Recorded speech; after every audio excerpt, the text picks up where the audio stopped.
Kasalukuyang sinusugod ng gobyerno ang Abu Sayyaf. Abu Sayyaf? Ayoko na, mamatay na ako. Abu Sayyaf forever! Isa-saan na siya.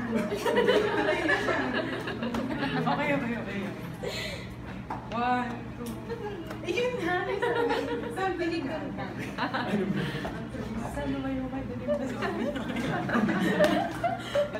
3, go. Saan tumakbo ka na? Ako na bahay. Paano ka na? Papakain na lang!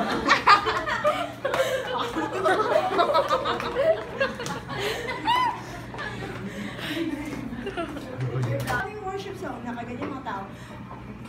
Nag-preach si Brother Mike, pero nakapayong yung mga tao dahil mahamog. Maya-maya, sabi ni Brother Mike Velarde, baligtarin nyo ang mga payong nyo at saluhin nyo ang biyaya ng Diyos ng siksik, liglig, at umaapaw. Di ba yan yung linya niya?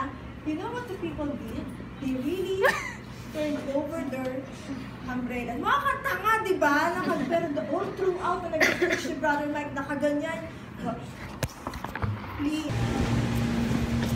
Janina! Ano ba naman yan?